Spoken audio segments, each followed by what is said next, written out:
Hello, John Thompson fans. John Thompson back here with another YouTube video. Today we're doing my playoff predictions.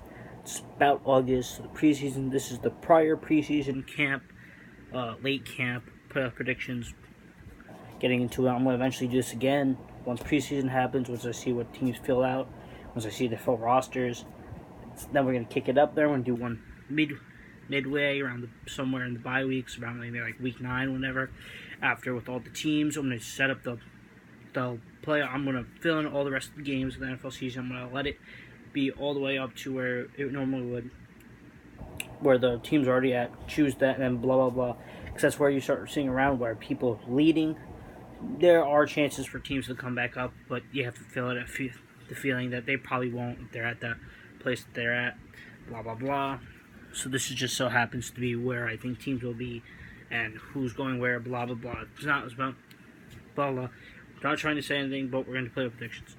That being said, we're going to, I'm going to read off the divisions because I can. I use playoff predictors. It's very easy. You can do MLB seasons and NBA. Those I don't want to really do much because they take forever to fill out because there's hundreds of games sometimes. The MLBs, there's 100 games or so, and you have to be able to choose from week to week. I usually going to probably do that later in the season, like much later, around like late September. Well, not late September, but like when I know the final few weeks are, I'll do that so that I don't have to predict so many few games, and that games will end up happening, so that easier to predict. NBA, probably same thing. If I end up doing an NBA one, they don't have a hockey one yet. They may. I don't know. I won't know yet. I'm just, it's much easier to do the football because the football there's only 17 games I have to choose. There's only 16 games I have to choose per team, and then select 12 teams get maybe one game at least, one extra game to choose from, and then some of them get more. It all depends on how they go and blah blah blah.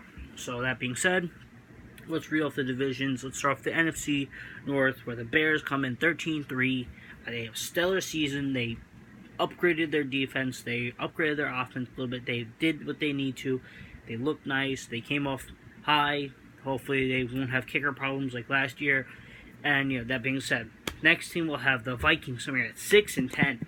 No real troubles for the Bears. They do have a few troubles here and there. But the Vikings come in at 6-10. The Packers come in at 6-10 too. They also have no real trouble for the Bears. They kind of just come in there. And the Lions 4-12. So that division they really win quite easily, quite nicely, if you ask me. The NFC South, the Falcons 13-3. Same thing. Their division's a little weak because the Falcons are 6-10. The Packers are 5-11, and then the Buccaneers will go a woeing 1-15. A big goof for them, but oh well. That's just how football played, I guess. They're not really one of the better contenders. Will they ever? I feel bad for Mike Evans, really. He deserves to be on a decent team. He isn't, so I feel bad for him. That being said, the East, the NFC East, the Eagles win the division 9-7. But close up, we have the Redskins 8-8. And the Cowboys 8-8. They're very close, so that's going to be a very competitive division. I'm very looking forward to look at that, because any one win or loss, obviously these predictions are never going to be correct. These are obviously maybe a few here, like division. Most of the division leaders should be correct because those are who they are, but the teams and the wins and losses should never be correct. But here you have a chance of there being a close division, close playoff stuff, blah blah blah.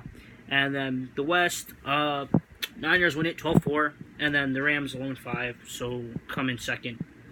So that kind of happens. Oh yeah, the Giants went 6-10. I forgot to mention them, but they're worthless. There's no point for them. Rams 11-5 again, very close. The Seahawks 8-8, not a terrible season, not a playoff season, but compared to obviously we can tell the Seahawks are declining. They're definitely declining.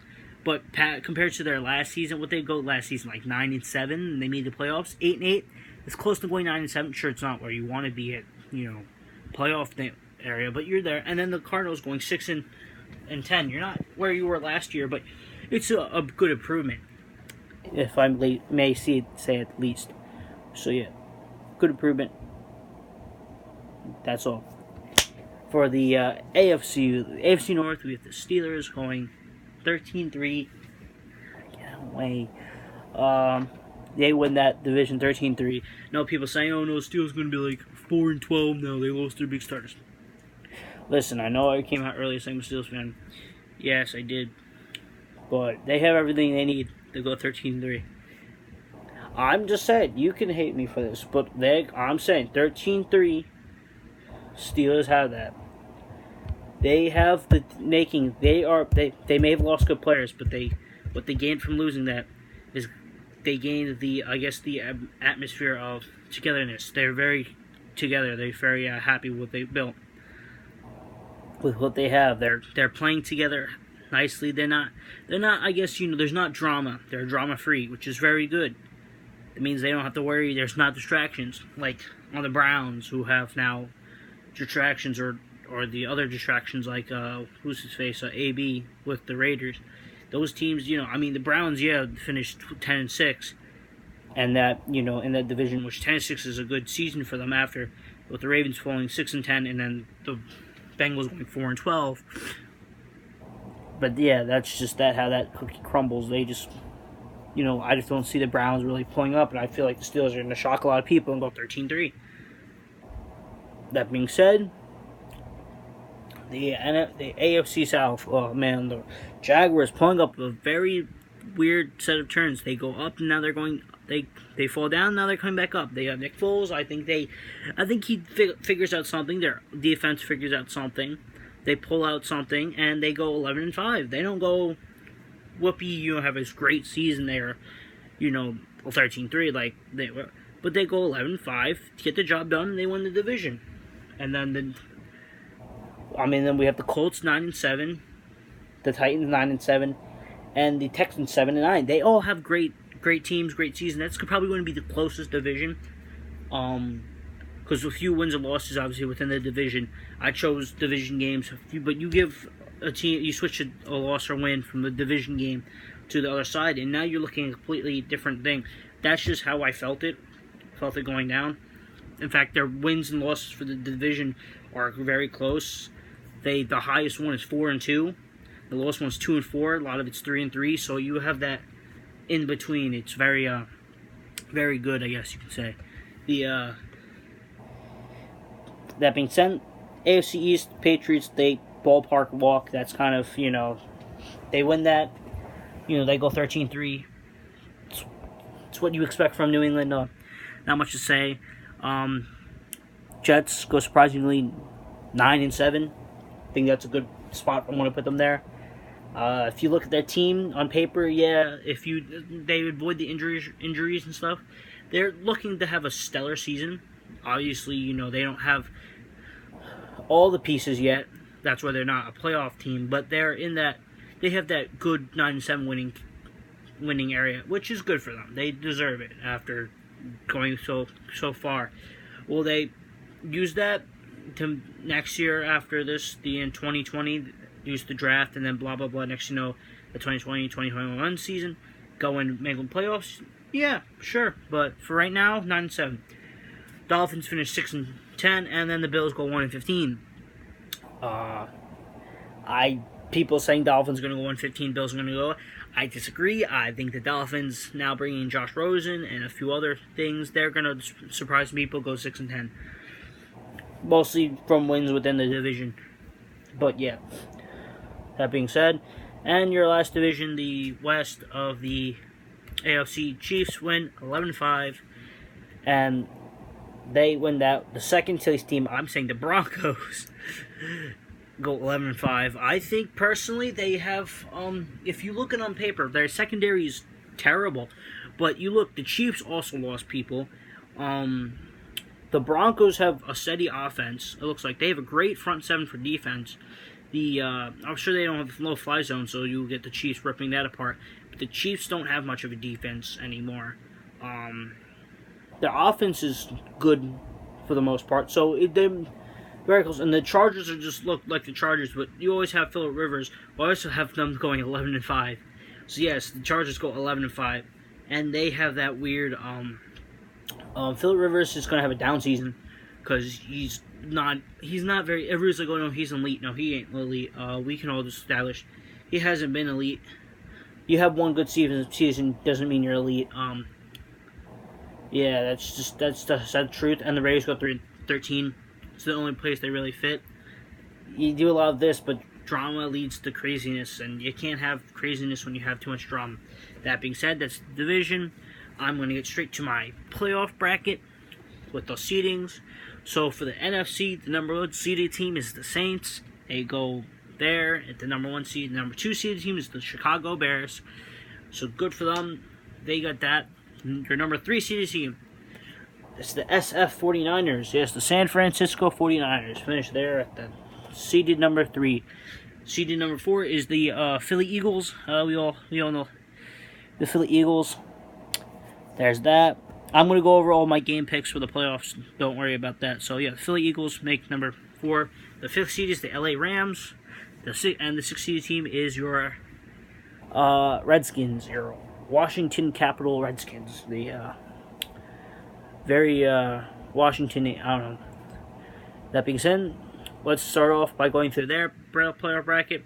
Starting off with our Redskins at Niners. I choose the Niners. I think both teams haven't had playoff experience in a while. I mean, except for the Niners. The Niners had playoff experience a few years ago when they had obviously different coach and different team, but I guess their franchise has playoff experience, so especially has a lot of playoff experience, but closer to playoff experience, yeah. And their not only that, but their head coach has had tons of play experience with the Falcons back, and they had the Falcons went straight to the Super Bowl, so you think he'd be able to use that. So that's why I'm saying the Niners beat the Redskins, and the Redskins are just one of those teams where they look like they're hanging in. They look like they're one of the teams where you don't know what to put them yet, because you look at their quarterback. I mean, they have Dwayne Haskins, but is he really ready to lead a team? You think Colt McCoy's going to be their good fit? Can you really hand it off to AP 7, 8? Can you really, give it to AP, if not for like a good 20, 30 handoffs? Can he take that much and score? You have to be able to produce points. Can you under that? Sure, you brought in some defensive. Can they hand it off? I don't think so. I think the Niners take the thing. I think Jimmy G finds a way to pull out the win. That being said, we have the Rams at Eagles for our next game. The Rams versus the Eagles. The Eagles, I will say, probably lose Carson Wentz because they have been for the past 2 years, and there's no Nick Foles, so the magic's not there anymore. It's therefore the Rams win it. This team looks like it's staying together kind of nicely, and I just feel like the Rams are just going to try to ride the hype of the Super Bowl and try to get themselves back into that game. That being said, in the next game we have, for the lower seeds, we have the Rams at the Saints. Oh, this looks like it's a rematch. It is. If you are mistaken to the no PI call, that miscall, whatever call you want to, whatever you call it, obviously, it's there. This time, the Saints now, if it does happen again, well then, hey, now they have the rule that they can challenge it. They challenge it, they get the challenge, the Saints go on to win it and go host the conference game. That being said, Niners had their playoff woes last year with their kicker. The rest of the Eagles. This time they're playing the Niners. It's going to be cold. I hear California, San Francisco is semi-cold, but Santa Clara is somewhat cold, but it's not Chicago cold. Therefore, Chicago wins it at home field advantage. Plus, it's just harder playing in Soldier Field with those crazy Chicago fans. That's just how that works. Leading off to our conference game, Saints Bears. I feel like the Bears have the better defense, and defense wins championships. Therefore, the Bears go on to win it, and go to the Super Bowl, which is very rare for the Bears, unless it's the '80s. So, good job. That being said, let's get to the AFC. AFC number 1 seed team is the Pittsburgh Steelers. They share the same record as the Patriots, so whatever you want to say there, blah blah blah. Yes, there's your answer. You've probably already figured out why the Steelers are there, blah blah blah. There you go. Patriots come in the number 2 seeded team, so good for them. The number 3 seed team is the Jaguars. Number 4 seed team is the Chiefs. Fifth seed team is the Broncos, and the sixth seed team is the Chargers. I don't have to say anything there, except let's get into the games. Starting off with the Chargers at the Jaguars. Chargers, they're riding a lot of hype. They've done well, but I feel like coming into defenses and coming on, the Jaguars just have that really good front seven, and Melvin Gordon's going to be held up, so I don't know if they'll have a good run game. And then can you really rely on your offense to try to shoot against Jalen Ramsey and A.J. Boye? I don't think so, necessarily, unless their offense can't give up points with Nick Foles at the helm and not Blake Bortles. I think they find a way to win games. That's why I say the Jaguars will go on to the next round and beat the Chargers. Next game, we have Chiefs-Broncos. Division game. They know each other very well. This is their third time playing. This is at Kansas City. So only one can assume. Now, you can say Broncos win it because Andy Reid's going to choke this away because he's known to choke games away. New England was that game versus New England was a clear way. They had it. They went to the playoff times, and he just choked it away. He's a choker. Let's just be real here. He knows how to choke games away.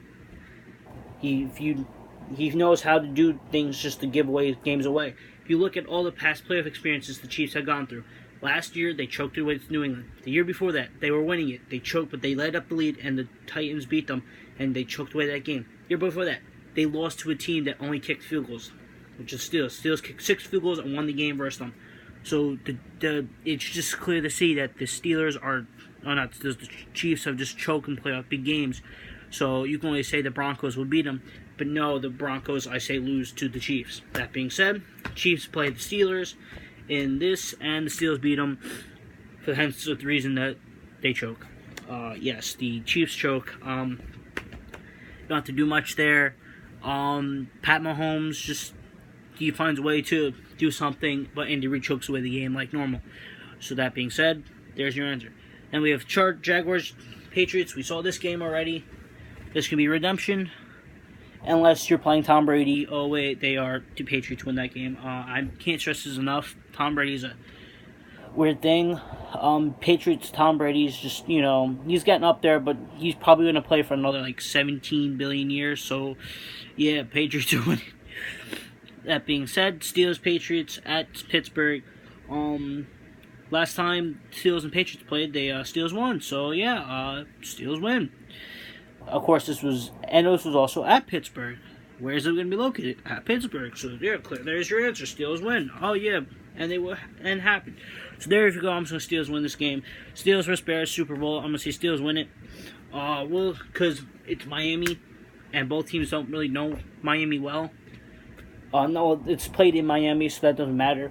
So the atmosphere may be a little bit different, but when it comes down to, I guess, playoff teams, the Bears haven't played in the Super Bowl in forever. And not only that, but the Steelers have a quarterback who's played in the Super Bowl 3 times, and they have a coach who's played in Super Bowl, who's done Super Bowl twice. Compared to this, I don't know if the head coach of the Bears has done it, but none of the team players on the team, I believe, have played in the Super Bowl before. So therefore, I feel like riding the Super Bowl of Ben Roethlisberger and Mark Barron and Mike Tomlin on that, I believe the Steelers win the Super Bowl. So there you go. I'm saying Pittsburgh wins it all. Winner, chicken dinner. They win number 7. Blah, blah, blah. Whatever headline you want to call out. But there you have it. That's my predictions. Like, subscribe. Do whatever you want. Don Thompson saluting off.